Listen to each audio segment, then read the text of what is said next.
আসসালামু আলাইকুম। আমি শারমিন আক্তার। শারমিন ফাতিহা চ্যানেলে আপনাদেরকে আরও একবার জানাই স্বাগতম। কাছে কিংবা দূরে যে যেখানে আছেন আশা করি সবাই ভালো আছেন।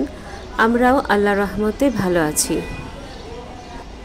বৃষ্টি যতই ভালোবাসি একটানা কোনো কিছুই ভালো না। তো প্রতিদিনই বৃষ্টি হচ্ছে, একঘেয়েমি হয়ে যাচ্ছি। আর আমার মা থাকাতে এখন সকালের নাস্তার কোনো টেনশন থাকছে না। সকাল সকাল ঘুম থেকে উঠেই নাস্তা একদম সামনে পাচ্ছি, আমরা খেয়ে নিচ্ছি। নাস্তাটা নিয়ে কোনো টেনশন করা লাগতেছে না। তাছাড়া সকালের নাস্তা খেতে এখন অনেক আলসামি লাগে, ঝিমায় ঝিমায় কিন্তু আমি নাস্তা খাচ্ছি। আপনারা হয়তো বা খেয়াল করলে দেখতে পারবেন যে একদম আস্তে আস্তে নাস্তা খাচ্ছি, মনে হচ্ছে যে গলার ভিতর দিয়ে যাচ্ছেই না এই অবস্থা। আর শুকনো খাবার, রুটিটা একদমই শুকনো। তো আম্মা বলেছিল যে ডিম কি ভেজে দিবে কিনা। ডিম আমি নিষেধ করেছি, ডিম খাবো না, আলু ভাজি আর রুটি খাবো।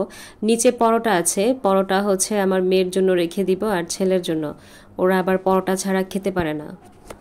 তো যাই হোক, আমি খুব কষ্টে একটা রুটি খেয়েছি আর বাকিগুলো রেখে দিয়েছি আর খেজুর খেয়ে নিয়েছি, এতেই আমার পেট ভরে গিয়েছে। তো আজকে আমি ডিম দিয়ে আর আলু দিয়ে রান্না করব, তবে ডিম সেদ্ধ করে না, ডিম ভেজে রান্না করব। তো এই রেসিপিটা আপনারা যদি পছন্দ করেন তাহলে দেখে নিতে পারেন। তবে তার আগে যারা আমার ভিডিও দেখছেন, আমার ভিডিওর কোনো অংশ যদি আপনাদের ভালো লেগে যায় তাহলে প্লিজ একটি লাইক দিয়ে দিবেন এবং চ্যানেলটি সাবস্ক্রাইব করে পাশে থাকবেন। আর অলরেডি যারা করে দিয়েছেন তাদেরকে অসংখ্য ধন্যবাদ। আমি ডিম আলু রান্না করার জন্য 4টি ডিম নিয়েছি। এখানে একটু ডিম ভাজার তেল দিয়ে দিলাম। তেলটা গরম হয়ে আসলে আমি ডিমটা ভেজে নিব।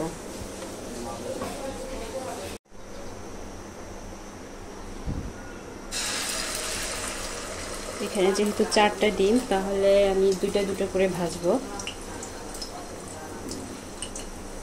আর একটু ছড়িয়ে দিচ্ছি যাতে করে খুব বেশি ভারী না হয়।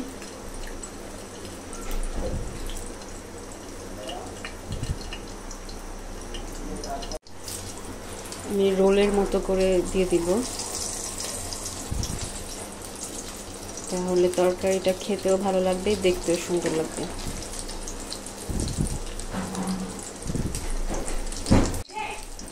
আর দরজা আটকায় রাখছে কেনা?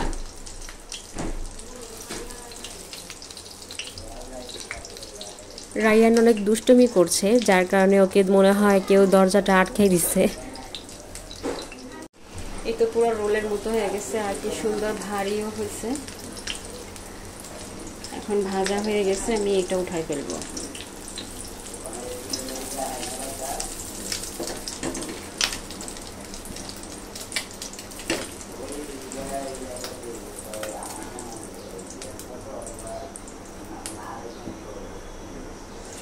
ঠিক এইভাবে আরো একটি ডিম ভেজে নিব।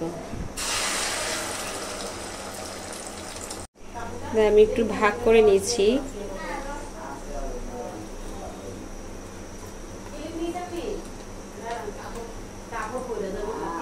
এখানে আমি 4টা ডিমকে 6 পিস করেছি। তো এতে এভাবে রান্না করলে কিন্তু একটু সাশ্রয়ী হয়, আর যদি সেদ্ধ করে রান্না করতাম তাহলে 4টাই হইতো। রান্নার ফাঁকে আপনাদেরকে একটা জিনিস দেখাই।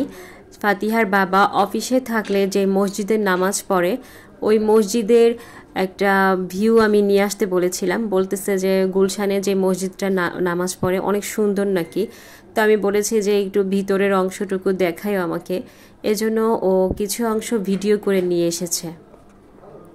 তো এইদিকে মহিলাদের নামাজের জন্য জায়গা আছে। তো আমি বলেছিলাম যে আমার যদি কখনো ভালো লাগে আমি এই মসজিদে গিয়ে নামাজ পড়ব। তো পেঁয়াজটা দিয়ে দিয়েছি, এখন আদা বাটা আর রসুনটা বাটা দিব। আমি অবশ্য রসুন যদিও ছেঁচে দিই।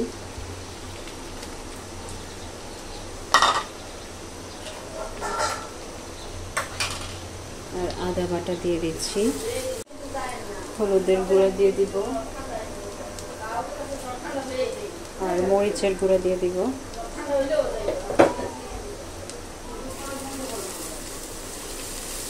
সামান্য পরিমাণ একটু পানি দিতে হবে, তা না হলে এই মশলাটা পুড়ে যাবে।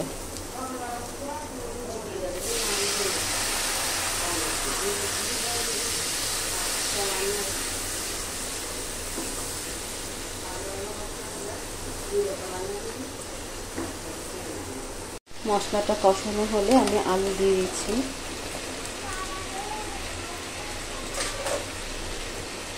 এটার মধ্যে টমেটো দেয়, আমার বাসায় টমেটো নেই, এই কারণে আজকে দেওয়া হচ্ছে না টমেটোটা।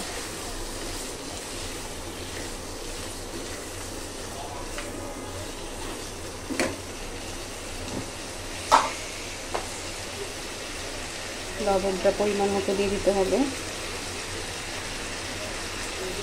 এখন একটু ভালোভাবে নেড়ে ছেড়ে ঢেকে দিব।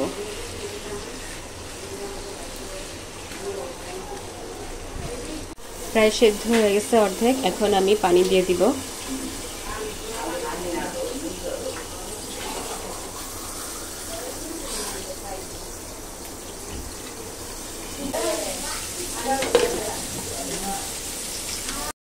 ঝোলের পানিটা দিয়ে দিয়েছি আর 5 থেকে 6টি কাঁচামরিচ দিয়েছি। ঝালের পরিমাণটা যে যেরকম ঝাল খাবেন সেই পরিমাণ দিবেন। আর পানি বলক চলে এসেছে, এখন আমি ডিম ভাজাগুলো এই তরকারির মধ্যে দিয়ে দিব। যারা ডিম সেদ্ধ তরকারি খেতে চান না তাদের জন্য এই রান্নাটা। যেমন আমি ডিম সেদ্ধ তরকারি খেতে চাই না, তাই আমি এভাবে ভেজে খাই। এভাবে খেলে কিন্তু তরকারিটা অনেক ভালো লাগে। ডিম ভাজাগুলোকে যখন আমি ঝোলের পানিতে দিয়েছি, ডিমগুলো অনেক ফুলে উঠেছে। তো সামান্য পরিমাণ ধনিয়ার গুঁড়া দিয়ে দিচ্ছি। গরম মশলাটা দিলে আরো ভালো হয়, গরম মশলার গুঁড়া। রান্না হতে থাকুক আর এই ফাঁকে আমি কাপড়গুলো নিয়ে আসি, কেননা আবার কখন বৃষ্টি নামে বলা যায় না। সকালে নেড়ে দিয়েছিলাম কাপড়গুলো, এখন দেখি যে আবার আকাশ মেঘাচ্ছন্ন হয়ে আসছে, তাই খুব তাড়াতাড়ি কাপড়গুলো নিয়ে আসতে হবে।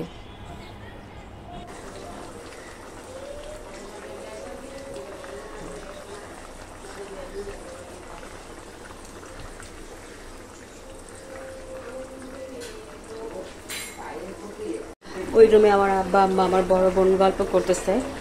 আর এটা যখন নামাবো, যেহেতু আমার গরম মশলার গুঁড়াটা নেই, তো আমি জিরার গুঁড়া দিয়ে দিচ্ছি।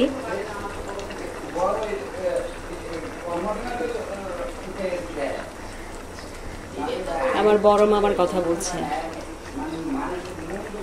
আমার বড় মামা নৌবাহিনীতে চাকরি করত, তো প্রায় 10 বছর করার পর অসুস্থ হয়ে গিয়েছিল, এরপর আর করতে পারেনি, লিভার ক্যান্সারে মারা যায়।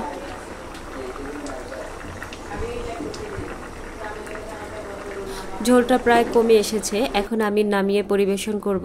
তো আমার রান্নাটা যদি ভালো লাগে আপনারা ট্রাই করবেন। আজকে এই পর্যন্তই। আল্লাহ হাফিজ, আসসালামু আলাইকুম।